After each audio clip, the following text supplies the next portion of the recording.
बहन भाइयों के साथ कैसे चलना है, ये तालीम थोड़े बताए, ये तो मेरा नबी बताया। मेरे नबी के दर से ये ख़जाना मिलता है कि आप एक अच्छे इंसान नज़र आओ। ये ख़जाना दर मुस्तफ़ा से मिलता है और कहीं से नहीं मिलता। अरब में बेटियों को जिंदा दफन किया जाता था। मेरे नबी ने फरमाया जिसको अल्लाह ने 3 बेटियां दी, उसने उनको डोली में बिठाया तो जन्नत में यूं हो जाएगा। सुभान, यानी ये मैं हूं और ये मेरा उम्मती, 3 बेटियां। अल्लाह एक सहाबी का भला करे, कहने लगे या रसूल अल्लाह, जो 3 ना हो 2 हों। का कोई नहीं, जो 2 को डोली बिठाएगा वो भी ऐसे ही होगा। एक का अल्लाह भला करे, कहने लगे या रसूल अल्लाह 1 ही हो, अगर काम में कोई ना हो। फिर आपने कहा जो 1 को डोली में बिठाएगा वो भी जन्नत में यूं हो जाएगा। 10 बेटों की शादी करो, 10 बेटों की शादी करो, 10 बेटों की शादी करो, अजर है, जन्नत का वादा कोई नहीं। 1 बेटी को डोली में बिठा दो तो मेरा नबी कहता है जन्नत नहीं, यूं हो जाएगा, यूं हो जाएगा। ये जिंदगी कौन सिखाएगा? मेरा नबी सिखाएगा, मेरे नबी सिखाएं। हमारे तो पूरे मुल्क में बेटियों के लिए विरासत में कोई हिस्सा नहीं, सब कुछ भाई खा जाते हैं। और हमारे ज़मींदारों में बड़ा जुल्म है, नौकरानियों से जेली अंगूठे लगवा के ज़मीन पे कब्जा। और वो बहनें भी इतनी सब्र वाली हैं, वो चुप करके सह जाती हैं, एक लफ्ज़ नहीं बोलती। कभी कभी कहीं कोई आवाज़ सुनने को मिलती है कि कोई केस कूस करवा लिए, वरना वो बेचारी सब्र से कड़वा घोंट पी के चली जाती हैं। मेरे नबी ने बेटियों की विरासत रखी, मेरे रब ने बेटियों की विरासत रखी। और विरासत ना देना बेटी को, बहन को, ये इतनी बड़ी चोरी है जितना किसी घर में जाके चोरी करना, किसी बैंक में जाके डाका डालना। मैंने जिन उस्ताद मोहतरम से कुरान पढ़ा, तफसीर पढ़ी,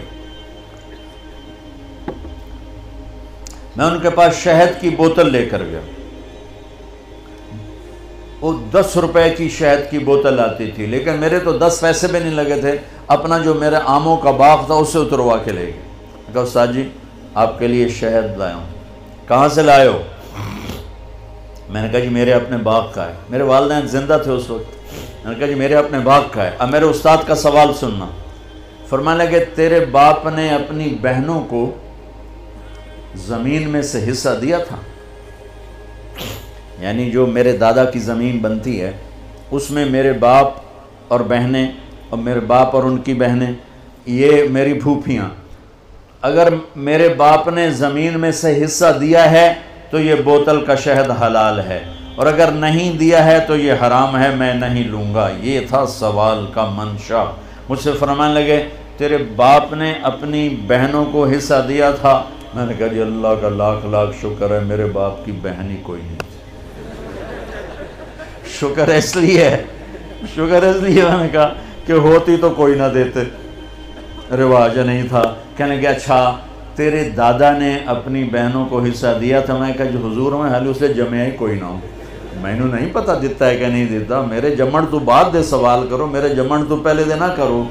ये शरीयत बेटियों को ये हक देती है, बहनों को ये हक देती है। जिसने 2 बेटियों को डोली में बिठाया जन्नत वाजिब। जिसकी बेटियां कोई नहीं, बेटी नहीं हुई उधर, जैसे मेरा यानी मेरे जो दादा थे उनके कोई बेटे, 2 भाई थे सिर्फ, मेरा बाप और मेरा ताया, बस 2 भाई थे, सारी विरासत उनकी थी कि, लेकिन अल्लाह ने दो बेटियां नहीं दी, 2 बहनें दे दी। उसने अपनी बहनों को बेटियों की तरह पाला और शादी की और डोली में बिठाया, और जो बाप की तरफ से हक बनता है उनके घर पहुंचाया। तो मेरा नबी ने फरमाया कि जन्नत में दाखिल हो गया, वो जन्नत में दाखिल हो गया।